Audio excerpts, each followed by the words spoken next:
Right now I'm in El Monte, California, about 15 miles south and east of Los Angeles.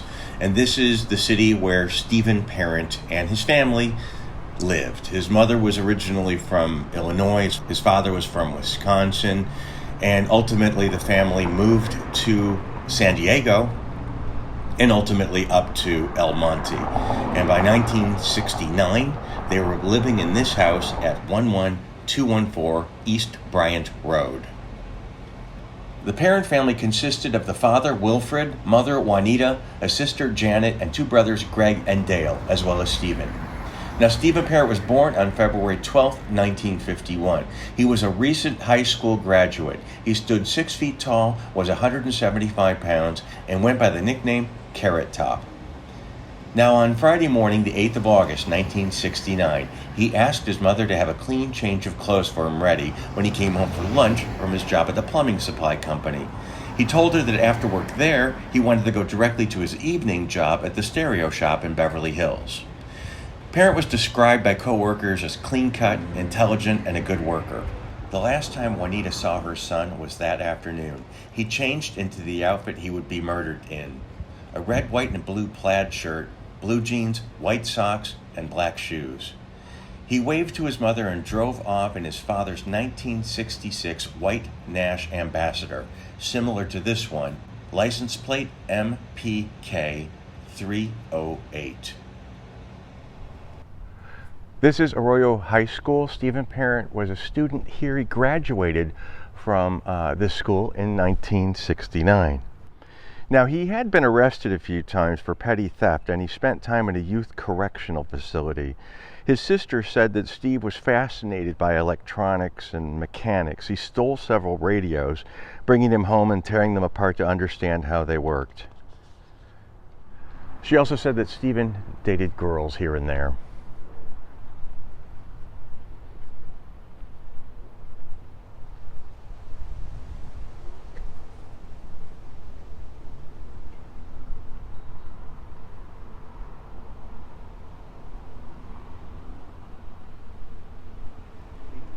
This is the former location of the Valley Cities Supply Company. It was a plumbing supply company, and Stephen Parent worked here full time.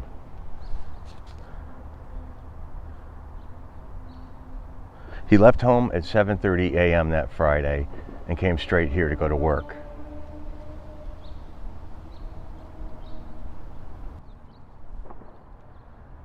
According to his father, the boy was going to Citrus Junior College in Azusa next year, and he was working 2 jobs. The other job was with a record or recording company in Beverly Hills someplace.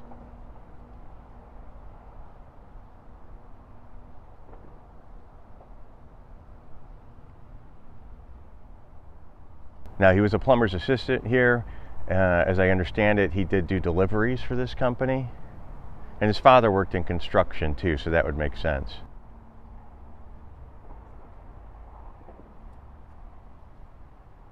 Sounds like there's a firing range nearby.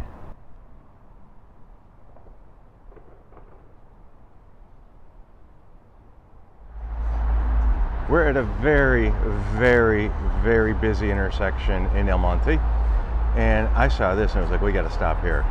So, according to that sign, it says, in celebration of Gay's Lion Farm, from its start on July 1st, 1925 until it closed in December of 42, the roar of hundreds of lions could be heard throughout the valley into the hills and beyond.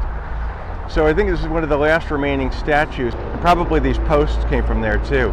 So I guess it stood right here, and that would have been pretty crazy to hear the lions throughout the valley.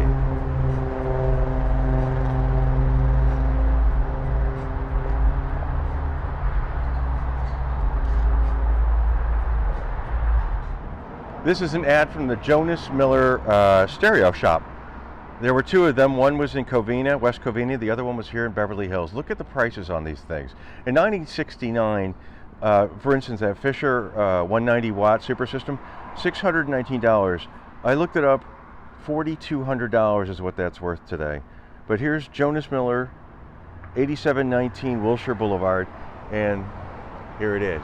So this is where Stephen Parent worked. So he worked here part-time in the evenings, and I think he helped install stereos and in people's homes.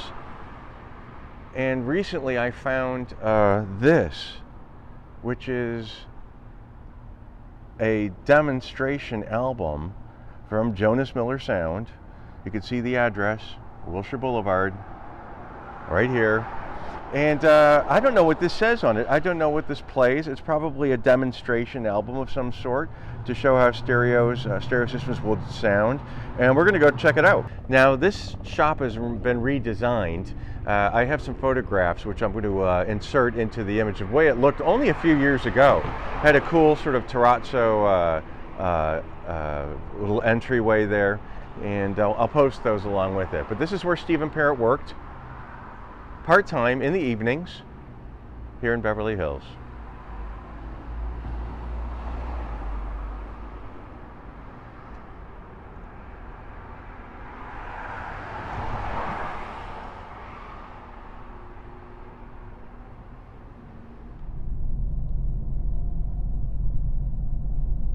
So after Parent got off work, he drove up Beverly Boulevard like we are right now and was heading up to the house on Cielo Drive. Now, there's lots of speculation about the relationship between Stephen Parent and William Garrettson.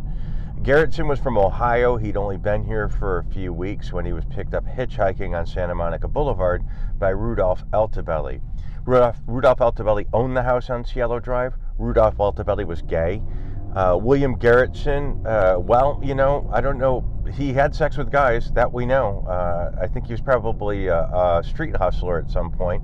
Not in a big-time way, but that's what the young guys did that were prostitutes back then. They hitchhiked on Santa Monica Boulevard, and Altobelli was an old lech, and not that old at that point, but he probably picked up Garrettson, and Garrettson fully admits to having sex with guys, just not that night.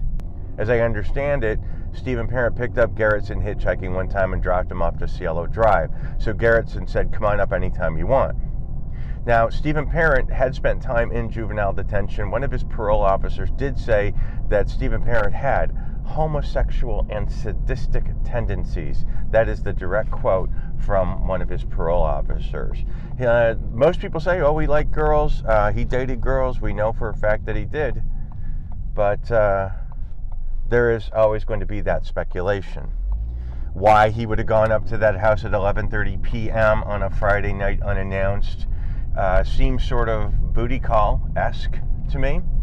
When Garrettson didn't want the clock radio, Stephen Parent called a buddy of his in West Hollywood, and that's where he was heading. That buddy in West Hollywood later on wrote a book dedicating it to Stephen Parent. And there was no romantic intention in the dedication. But it was there were just a lot of factors that led people to believe that Stephen Parent maybe was gay, and it makes more sense that it be a booty call. However, there were tests done on Stephen Parent's body, and there was no evidence of them having sex at all. In his orally or anally, they checked it, and so it was decided that that was not a sexual relationship that the two of them had. Again, the only reason we're talking about this is because we're still talking about this case 51 years later, and it's still fascinating. It's really no relevance as far as their personalities. There's no judgment on that at all. But because we're still talking about it 51 years later, it's interesting. So now we just crossed Sunset Boulevard, and we're now on Benedict Canyon Boulevard, and we're heading up to Cielo. This is exactly where Stephen Parent would have been at that point, after work.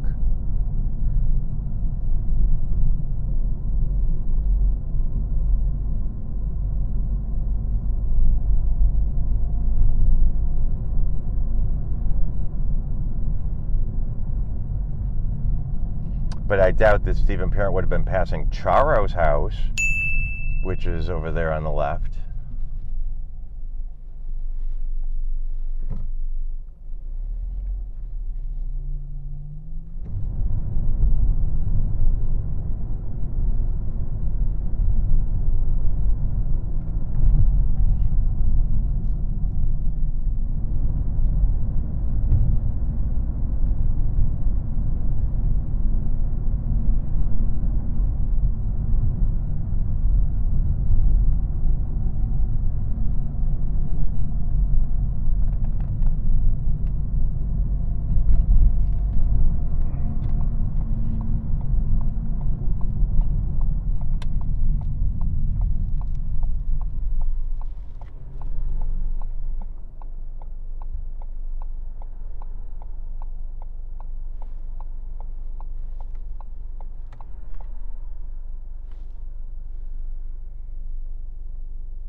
So beside me in the car is a clock radio. This is a Sony Digimatic clock radio, AM, FM, solid state. This is not the original. This is not the one that he had that night, but this is an exact copy of the model that Stephen Parent had that night. So it was an important piece of evidence because nobody really knew what time the murders occurred. The only one that was left alive on the property was William Garrettson, and the other ones were either high or adrenaline or murdered. So the story was that Stephen Parent was going to sell this clock radio, or try to William Garrettson. That's why he was up at the house that night for about 45 minutes, half an hour to 45 minutes. And during that time, he plugged in the clock radio, set the time. That's how they knew about what time the murders occurred, or thereabouts. Because by the time William Garrettson said goodbye to Stephen Parent, and Stephen Parent left the guest house with this clock radio, or one just exactly like this, under his arm, and got back to his car, the time read, when the bodies were discovered, 12:15. So they figure within a few minutes is from 12:15 was when the murders occurred. So it was an important piece of evidence, and so, as I said, this is an exact copy of the one.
Now, when Tarantino was filming Once Upon a Time in Hollywood, they did use Cielo Drive, not the house, obviously.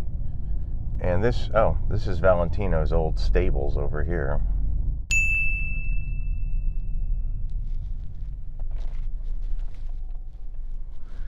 But Tarantino did use Cielo Drive, driving up and down the street. They put in fake street lights, and this would have been about the point where it was used from here. It's largely unchanged since 1969. It looks a lot like it used to back in '69. No stop signs. It's all nicely paved now.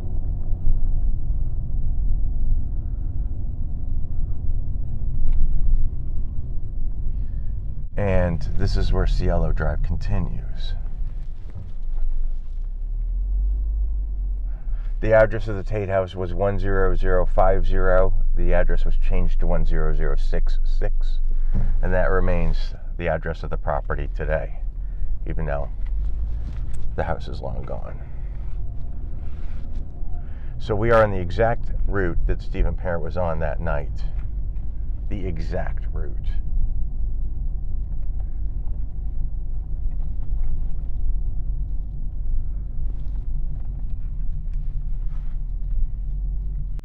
And if you remember in Once Upon a Time in Hollywood, they show this point. Up until the end of that guardrail, they used the real Cielo Drive.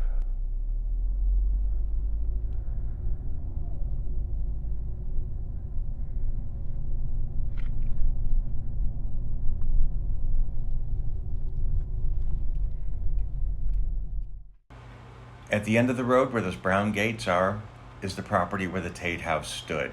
The original gates are probably another 5 to 10 yards beyond those, and where Stephen Parent was killed was another 5 to 10 yards beyond those.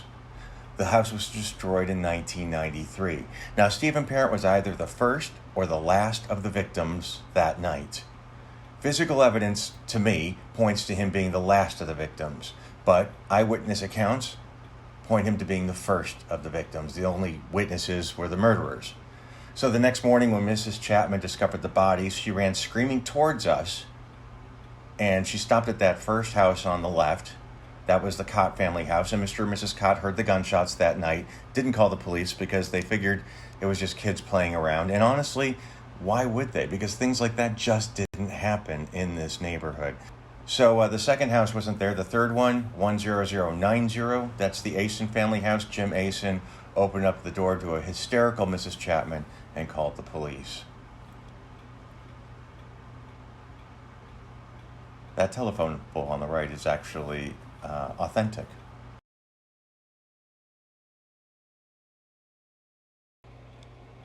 What happened on the other side of those gates?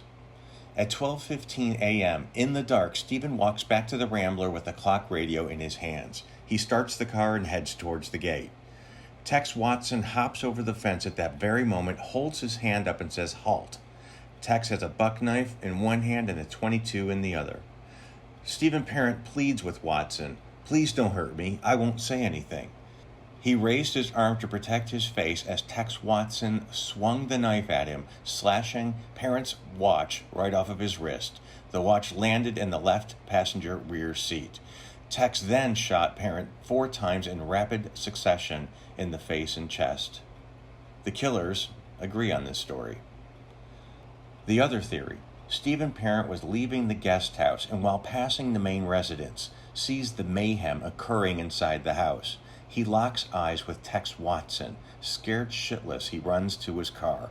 The terrified Stephen started the car and accidentally puts his car into reverse, causing damage to the split-rail wood fence. The paint matches the scratch marks found on Stephen Parent's car. These are just facts. It also makes sense that Tex may have approached him at this point with the knife, slashing his wrist. Parent then puts the car in drive and proceeds to the gate, but before he gets there, Tex gets to him. That explains him saying, "Please don't hurt me. I won't say anything." If he didn't see anything, what would he have to say? Either way, Stephen Parent's last moments would have been absolutely terrifying. Stephen's cause of death? Multiple gunshot wounds to the chest.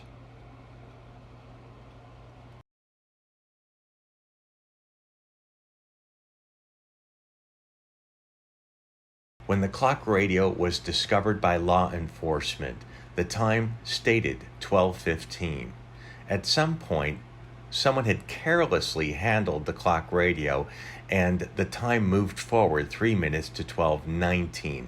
So the photograph in evidence of the clock radio has the wrong time on it. Stephen's body was taken to the LA County coroner and booked in as John Doe number 85. For 12 hours, his body was unidentified, even though detectives could have traced the license plate and notified the Parent family fairly quickly. Back in El Monte, Stephen's parents were frantic with worry. Mr. Parent said, quote, "Friday night, for the first time in his life, Steve hadn't come home. He didn't call, didn't leave no word, nothing." On Saturday evening, a reporter who had figured it out went to the Parent home to verify the ownership of the white car. Now, the Parent family were out to dinner, so that same reporter reached out to their parish priest and told the priest of the possibility of Stephen being murdered. The priest went downtown to identify Stephen's body to spare the Parent family the agony of doing it. At the same moment, an El Monte police officer appeared at the Parent's front door and handed Mr. Parent a business card with the telephone number of the LA County coroner. Mr. Parent called the number. He was told, quote, "Your son has apparently been involved in a shooting." "Is he dead?" "We have a body down here and we believe it's your son." Mr. Parent said, "All I can say is that's a hell of a way to tell somebody their boy was dead." Wednesday was the day of the funerals. More than 150 persons attended Sharon Tate's last rites at Holy Cross. Kirk Douglas, Warren Beatty, Steve McQueen, James Coburn, Lee Marvin, Yul Brynner, Peter Sellers. Many of the same people, including Roman Polanski, later attended the services for Jay Sebring at Forest Lawn. Across the city, at an El Monte church, 6 teenage youths carry the body of their friend, 18-year-old Stephen Parent, to a waiting hearse. Rosary will be recited at 8 p.m. today at the Church of the Nativity in El Monte for Stephen Parent, 18-year-old friend of the Polanski's caretaker, William Garrettson. Parent, whose body was discovered in a car near the Polanski home, will be buried at Queen of Heaven Cemetery after a Requiem Mass in the church at 9:30 a.m.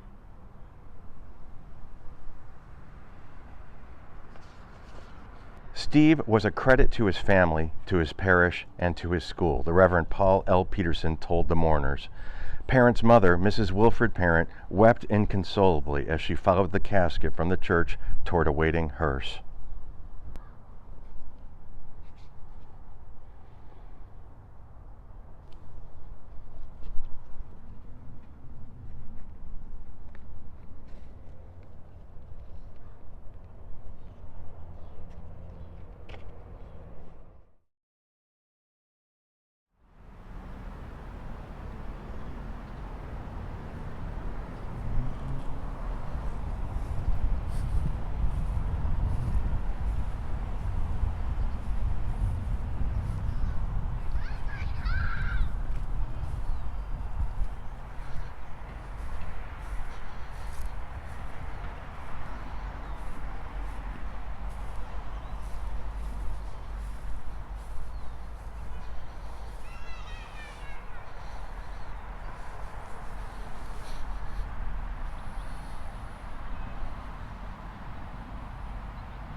A huge amount of thanks goes to the people at mansonblog.com, cielodrive.com, and charlesmanson.com.